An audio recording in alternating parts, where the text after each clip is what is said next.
आपलीच माणसं जळते आपल्यावर. कडू आहे पण सत्य. ज्या घड्याळात काटेच नाहीत ती घडी काय कामाची. जर आपलीच माणसं आपल्या प्रगतीवर जळत असतील तर ती माणसं काय कामाची. माझा साध्यापणाचा फायदा सगळ्यांनीच घेतला होता. गोड गोड बोलून माझाच घात केला होता. आता त्यांची पण काय चूक, कारण गरम पाण्यात मीच हात घातला होता.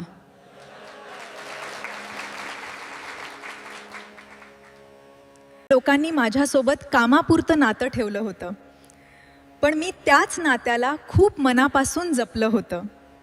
लोक म्हणतात आपण चांगलं वागलं की सगळं जग चांगलं वागतं, पण खरं सांगू, आपण जेवढे चांगले वागूनही तेवढाच लोक आपला गैरफायदा घेतात.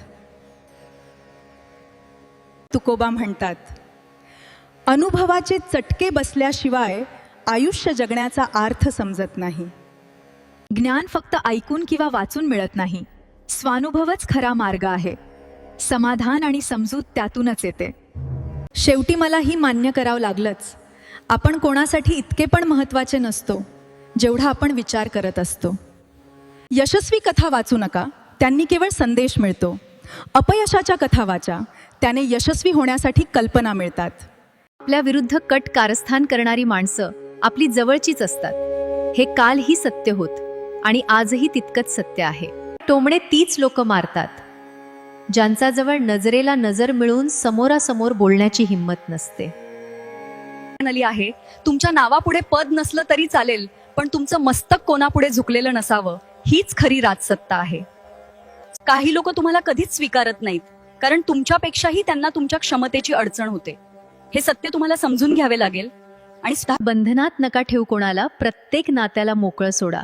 जे आपलं असेल ते जाणार नाही आणि जे मतलबी असेल ते थांबणार नाही. कुणाच्या वाईट विचारानं तुमचं काहीच वाईट होणार नाही, कारण तुमचा कर्ता आणि करविता तुमच्या पाठीशी उभा आहे. हिने स्वामी म्हणतात, चांगल्या माणसांना चांगल्या गोष्टी उशिराने मिळतात. संयम ठेव, तुझी वेळ लवकर येईल. कधी कोणाची बरोबरी करायची नाही आणि स्वतःला कधी कोणापेक्षा कमी समजायचं नाही. कष्टाचं खायचं आणि रुबाबात जगायचं. आयुष्यात आपल्याला शत्रू कमी त्रास देतात, पण जे आपले असल्याचं नाटक करतात ना, तेच जास्त तोडून जातात.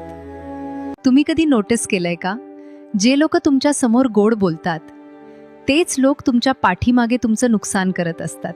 ते तुमचं सक्सेस सहन करू शकत नाहीत, पण विश्वास ठेवा, पण डोळे बंद करून नाही. कारण आयुष्यात एक वेळ येते जेव्हा तुम्हाला समजतं तुमचं चांगुलपणच तुमची कमजोरी बनवलं गेलंय. पण ऐका, तुम्ही बदलू नका. तुमचं मन चांगलं ठेवा. फक्त कोणाला किती जवळ ठेवायचं हे शिका. सगळ्यांना इम्पॉर्टन्स देऊ नका. जे तुम्हाला व्हॅल्यू देतात फक्त त्यालाच द्या. आयुष्य खूप छोटं आहे, म्हणून खोट्या लोकांपासून दूर राहा आणि स्वतःवर काम करा. कारण लोकांचं बोलणं मनावर घ्यायला लोक पण त्या लायकीचे असायला पाहिजे. इथे निर्णय माणसांवर नाही, फायद्यावर घेतले जातात. ज्यांची गरज उरत नाही त्यांना हळूच बाजूला सरतात. काम संपाल्यावर संबंध कसे तोडायचे हे शिकवणाऱ्या लोकांचे सुद्धा मनापासून आभार. सोनं मोडून पुन्हा सोनं घेता येतं, पण सोन्यासारखे माणसं सोडून गेली की पुन्हा मिळतील याची खात्री नसते.